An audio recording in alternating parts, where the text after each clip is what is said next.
All right, it's the beginning of the Mary Kay year, and it's a time to be setting some goals and doing some things that perhaps you've never done, or you want to do again, or at least this time, I'm finally going to do it. Well, it reminded me of a story that we're all so familiar with, and that is the story of a young Jewish boy whose name was David. And David went out to see his brothers one day, carrying lunch to them. And here they are standing on opposite sides of a great valley. Saul and his army are all lined up on this side, and the Philistines are all lined up on this side. And what they used to do is they would send out their most powerful warrior, and each side would send out their most powerful. They would have a duel, and whoever lost the battle, whoever was killed, was then taken as a prisoner by the other armies, which is makes a lot more sense than having thousands and thousands of people involved in armed combat. Now, they did do that at times, but in this particular time, what they did is they set out Goliath. What do you know about Goliath? You know he was what? Big. He was big. He was a giant. All right? He was very skilled. He was very muscular. He had massive armor on. And he would come out every day and he would blaspheme the name of Yahweh, the name of God. And he would say terrible things about the God of the Hebrews. Now, here are all the Israeli, the finest, Israel's finest were out there with King Saul. And they were so mad about what he was saying, but nobody was doing anything. And they're quaking in their boots. Well, here comes this little guy, this little teenager, David, and David overhears Goliath. Every morning he would come out and he'd thunder across the mountain or across the valley. And David is thinking, he can't do that. He can't do that. He cannot say that about our God. He can't. So he went to Saul, and Saul said, yeah, somebody should do something. And David said, I'm going to go. Now, talk about the least likely, and everyone in my area knows the story of this. We were coming up through NSD, going through our qualification. The Lord said, I will raise up the least likely. He said it in that still small voice. And our national area was created, the last part of our national area was created with women that were the least likely, because they had done Mary Kay for the third time, had only been in 6 months, lived 2,000 miles away, and those were our last 3. Amazing story. But here's David, the least likely, and he's so angry, and he said, somebody's going to do something, so I'm going to go. And he had with him a pouch, and it had 5 smooth stones. And as I read the story again, I thought, this is like us facing this massive giant, which could be our goal, or the fear of our goal, or something that just looks like we can't possibly take this down, or maybe winning over friends and family that are not supportive of our business, or maybe it's our own self-image, but something that we have got to annihilate. Well, I think that David had 5, we know that he had 5 smooth stones, and I think they all had a name. This is, I'm sure his pouch looked a lot like this. It said Mary Kay and was lined in pink. So thank you, Jen. Okay, well, the very first part of this is that his first smooth stone was clarity. He was crystal clear about what he was about to do. What was he about to do? Slay the giant. He's going to kill this guy. He's going to slay the giant. He was absolutely clear about what he was about to do. Secondly, he knew why. He knew what he was going to do. Clear. Secondly, was purpose. He knew why. And he was defending the name of Yahweh. He knew exactly what he was going to do, kill the giant, and he knew why. So clarity. The first one is clarity, the second one is purpose, I'm sorry. So the first one is what, and the second one is why.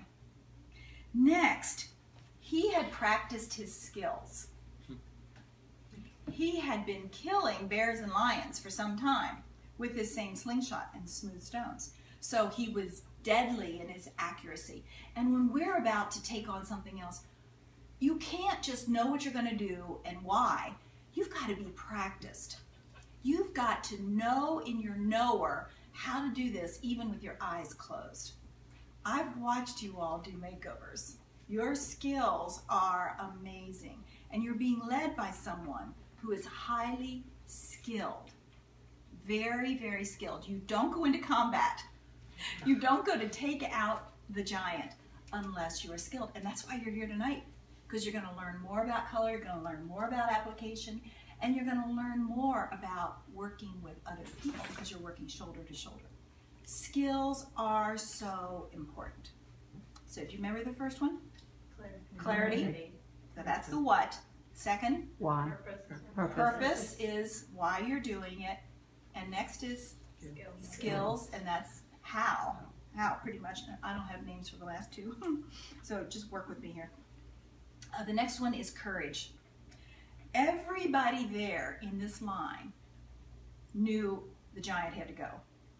They knew that he was blaspheming God, and they were very skilled warriors, but they lacked this one, the big C, courage, to actually implement everything that they knew.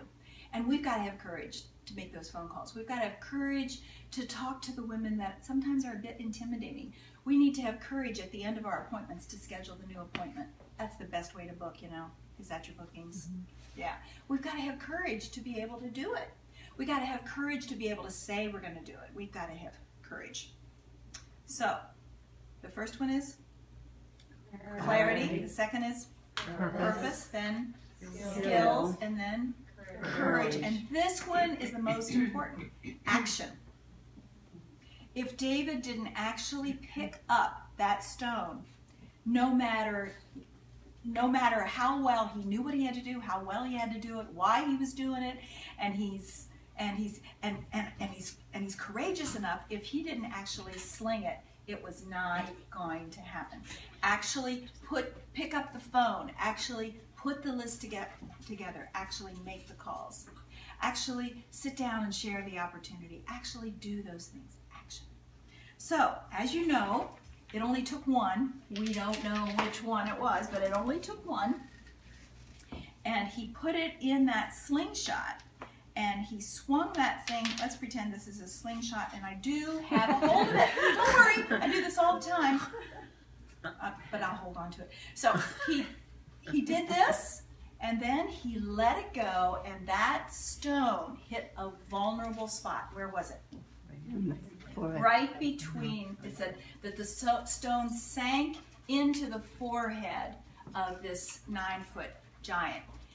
I don't know if it killed him, it doesn't matter to me, or if it stunned him, but he went to the ground, and David finished the job because he went over and did what? That's right.